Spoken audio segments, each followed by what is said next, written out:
ज़ियाउर रहमान की इस रिपोर्ट के मुताबिक सिकंदर हुसैन बलोच को GA Shah town number 2 union committee number 2 पुराना सखर के लिए पाकिस्तान तहरीक इंसाफ ने इन्हें चेयरमैन के लिए नामजद किया है। इन्होंने कहा है कि अवाम शऊर बेदार करने की ज़रूरत है। अगर हम शऊर उजागर करने में कामयाब हो गए तो इंशाअल्लाह कामयाबी हमारी होगी। मजीद इन्होंने क्या कहा, आइए सुनते हैं। आप लोगों का कि आप लोग यहाँ पे आए हैं। मेरा नाम सिकंदर बलोच है।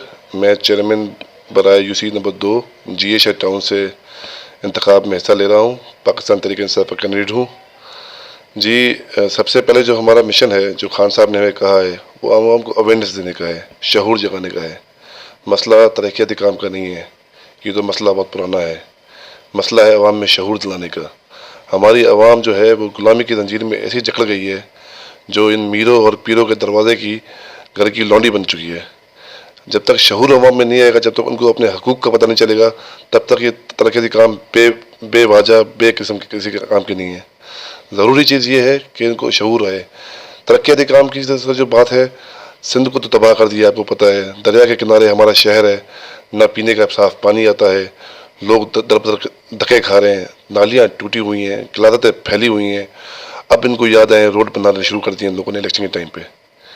पीने का पानी के लिए लोग लाइनों में लगे हुए हैं, फिल्टर प्लांट्स का पानी हम लोग पी रहे हैं। हालांकि कहाँ गए वो पैसे? 10 साल नासिर शाह यहाँ के नाजिम रहे हैं, अभी बलदियाती मिनिस्टर हैं इसी शहर के। 10 साल नासिर शाह इसी शहर के नाजिम रहे हैं और अभी बलदियाती मिनिस्टर हैं। 5 साल असलान शेख मेयर रहा है इसी शहर का। अभी तक आपके पास साफ़ पीने का पानी नहीं है, बेसिक चीज़ है। बच्चों को डायरिया हो गया है, गर्मी में लोग मर रहे हैं बिजली की वजह से। और सर सबसे ज़रूरी जो बात है, इन लोगों ने अवाम को इतना बेहस कर दिया है कि अवाम में बाहर निकल के अपने हकूक़ के लिए लड़ना भी उनसे नहीं हो रहा।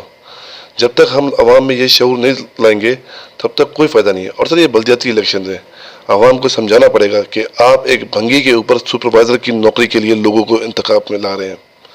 ये कोई आप किसी जागीरदार को, सुपरवाइज़र को, आप किसी मीर को, किसी पीर को यहाँ पे ना अपने ऊपर कोई फैसले करने के लिए नहीं बिठा रहे। इनका काम क्या होगा? कल मैं इलेक्ट हूँगा, मेरी जिम्मेदारी है कि आपके मोहल्ले की कोई नाली ख़राब है तो मैं उस भंगी के ऊपर खड़ा हूँ कि वो नाली क्यों ख़राब है।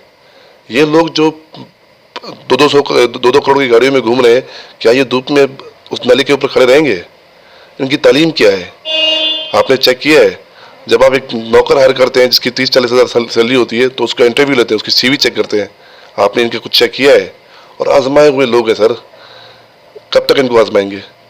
अगर फिर से इसी हिसाब से डसना है तो आपकी मर्जी है। हम आपकी तरफ आएंगे, अपना जो मंशूर है बताएंगे और आपको बताएंगे कि अपने हकूक़ के लिए खड़े हो जाएं। अब भी खड़े नहीं होंगे तो कल को आपकी आने वाली नस्लें आपकी कब्रों पे आके आपको कोसेंगी कि उस वक्त क्यों नहीं खड़े हुए आप।